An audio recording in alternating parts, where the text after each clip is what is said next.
જય Shri Krishna friends and family. Shri કૃષ્ણની પ્રેરણાથી અને એમની કૃપાથી આજે ભાગવદ્ ગીતા કેમ વાંચવી જરૂરી છે એ ઉપર હું જણાવવા જઈ રહી છું.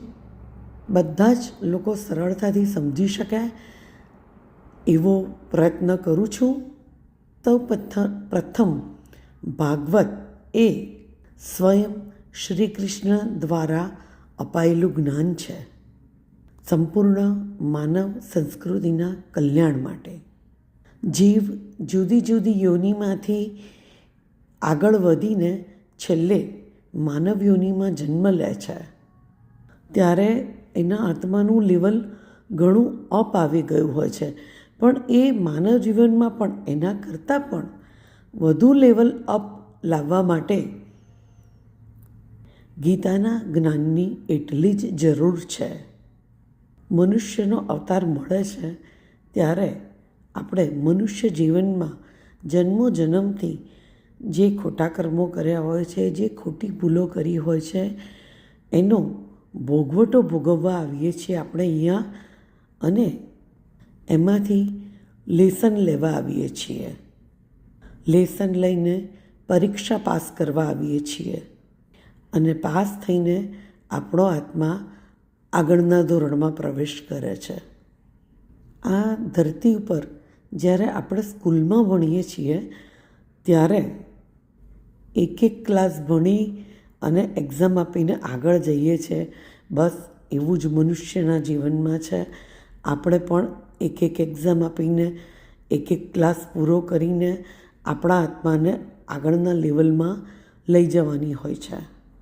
સ્કૂલની એક્ઝામ પાસ કરવા માટે બુક્સ હોય છે, ટીચર્સ હોય છે, સિલેબસ હોય છે. એમ જીવનની એક્ઝામ પાસ કરવા માટે આપણી પાસે સંતો અને ગુરુઓ હોય છે, અને બુકમાં આપણી પાસે ભાગવદ્ ગીતા છે, અને બીજા પણ અનેક ઘણા ગ્રંથો છે. આપણા આત્માને આગલા ધોરણમાં લઈ જવા માટે ગીતાના વાંચનની ખૂબ જ જરૂર છે. ફક્ત 18 જ અધ્યાય છે. અગર આપણે રોજનો પણ એક અધ્યાય વાંચીએ તો 18 દિવસમાં 18 અધ્યાય પૂરા થઈ જાય. અને અગર એ નિયમિતતાથી વાંચીએ તો ડે બાય ડે એને સમજી શકાય અને એને આત્મસાત કરી શકાય. કેમ કે એક જ વખત વાંચવાથી પહેલાં તો કાંઈ સમજણ નહીં પડે, ઘણા વિઘ્નો પણ આવશે. માટે વિઘ્નો આવે છતાં પણ તમારે ફરીને ફરી પ્રયત્ન કરતા રહેવું પડશે. એક્ઝામ આપવા માટે આપણે જેમ રોજ ભણવું પડે છે ને, અને પછી વરસ પછી પાસ થઈએ છીએ, એવી રીતે આને પણ રોજ જ વાંચવી પડે, પછી જ સમજાય અને પછી જ પાસ થવાય. અને જેમ જેમ વાંચતા જઈએ ને તેમ પહેલાં તો આપણે શ્રી કૃષ્ણ સાથે કનેક્ટ થઈ શકીએ, અને પછી સ્વયં એમના દ્વારા જ આપણને માર્ગદર્શન પણ મળે. આપણું મન અને બુદ્ધિ ક્લીન થઈ જાય, આપણા કર્મમાં ફેરફાર થવા લાગે, આપણી રહેણી કહેણી, આચાર વિચાર બધું જ બદલાય. અને કર્મ બદલાતા નસીબ બદલાય. નસીબ એ જ કર્મ છે અને કર્મ એ જ નસીબ છે. એ બંને એક જ સિક્કાની બે બાજુ છે. આપણે આ પૃથ્વી ઉપર જે કોઈ દેશમાં રહીએ છીએ એ દેશના રૂલ્સ, રેગ્યુલેશન્સ, લોઝ આપણે ફોલો કરીએ છીએ, પણ આપણા આત્માનું ઘર, આપણું મૂળ ઘર એ યુનિવર્સ છે, જ્યાંના રૂલ્સ, રેગ્યુલેશન્સ અને લોઝ આપણે ફોલો નથી કરતા. આ ધરતી ઉપર જ્યારે આપણે કોઈ ભૂલ કરીએ છીએ અને પકડાઈ જઈએ છીએ તો આપણને તરત સજા થાય છે. એટલા માટે આપણે ભૂલ કરતાં બચીએ છીએ અને લોઝને ફોલોસ કરીએ છીએ. પણ યુનિવર્સના લોમાં ક્યારે કયા કર્મનું ફળ ક્યારે મળશે એ ન ખબર હોવાના કારણે આપણને ખબર જ નથી પડતી કે ક્યાં આપણે ભૂલ કરી છે અને એની સજા આપણને ક્યારે મળશે. એટલે આપણે અનકોન્શિયસ હોઈએ છીએ અને બધું જ ઇઝીલી લઈ લઈએ છીએ. અને ઘણું બધું જાણવા છતાં આપણે એવું વિચારીએ છીએ કંઈ વાંધો નહીં, આવું તો કરાય, બધા જ કરે છે ને આપણે કરીએ તો પણ શું વાંધો છે. પણ ગીતા વાંચવાથી આપણામાં સજાગતા આવી જાય છે. આપણા કર્મો પ્રત્યે, આપણા દરેક કર્મો પ્રત્યે આપણું ધ્યાન દોરાય છે અને સમજાય છે કે શું કરાય અને શું ન કરાય.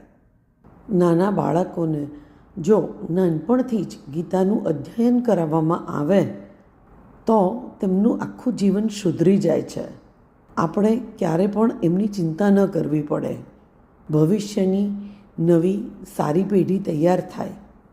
સાચા ખોટાની પરિભાષા આપણી ઈચ્છા અને લાભ મુજબ ના કરતાં આપણે ધર્મ અનુસાર કરી શકીએ. આપણે આપણા ઘરના કોઈ સભ્યના મૃત્યુની પાછળ ભાગવત કથા બેસાડીએ છીએ, ગીતા પણ વહેંચીએ છીએ, જેથી આપણા પૂર્વજોના આત્માનું કલ્યાણ થાય અને એમને પુણ્યબળ પ્રાપ્ત થાય. ગીતાના અધ્યયનથી આપણા પૂર્વજોને અને આપણી સાથે લોહીનો સંબંધ ધરાવતી તમામ વ્યક્તિઓને પણ લાભ થાય છે અને એ દરેક લોકોનું ડીએનએ સુધરે છે. આપણી સાથે સાથે ડીએનએ ચેન્જ થઈ જાય છે. એક જણના પણ વાંચવાથી બીજા ઘણા લોકોને લાભ થાય છે અને સાથે આપણા બધા જ ગ્રહો અને નક્ષત્રો પણ સુધરી જાય છે. શ્રી કૃષ્ણ એ શ્રી હરિ વિષ્ણુના અવતાર છે.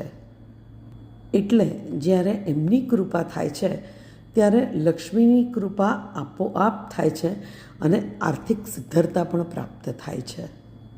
ગીતા વાંચવાથી આપણે આપણા જીવનની દરેક સમસ્યાનો ઉકેલ મેળવી શકીએ છીએ, દરેક પ્રશ્નોના જવાબ મેળવી શકીએ છીએ, દરેક સમસ્યાઓનું સમાધાન પ્રાપ્ત કરી શકીએ છીએ.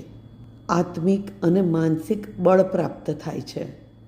અને છેલ્લે ગીતા એ એક જ એવું પુસ્તક છે કે જેની સોગંદ કોર્ટમાં પણ લેવામાં આવે છે, જેને ગવર્મેન્ટે પણ માન્યતા આપી છે, જે હિન્દુ ધર્મનો સર્વશ્રેષ્ઠ ગ્રંથ છે, જે બીજા ધર્મગ્રંથોનો બેઝ છે. અને માટે જ ભાગવત ગીતા વિશે દરેક હિન્દુઓને તો ખબર હોવી જ જોઈએ. અત્યારની નવી પેઢી અને આવનારી પેઢીને પણ ખબર હોવી જ જોઈએ. આપણી સંસ્કૃતિ અને આપણી ધરોહર છે ભાગવત ગીતા. શ્રી કૃષ્ણની મરજીથી મારા માધ્યમ દ્વારા આ મેસેજ હું તમારા સુધી પહોંચાડું છું, એવી આશા સાથે કે તમે જેટલું શક્ય હશે એટલું બીજા લોકો સુધી પણ પહોંચાડશો. અને હું ઈચ્છીશ કે બધા જ લોકોને ગીતા વાંચવી જોઈએ. તો કેમ વાંચવી જોઈએ એ સરળતાથી સમજણ પડે એના માટે હું ફર્સ્ટ ટાઈમ તમારા બધા પાસેથી આશા રાખું છું કે જેટલું શક્ય એટલું વધુમાં વધુ લોકોને ફોરવર્ડ કરજો આ મેસેજ. જય શ્રી કૃષ્ણ. થેન્ક્સ અ લોટ ટુ કૃષ્ણા અને થેન્ક્સ તમને બધાને પણ. તમે લોકો સાંભળો છો તો મને ગમે છે અને હું અવારનવાર આવા વિડીયોઝ બનાવું છું. Thank you very much.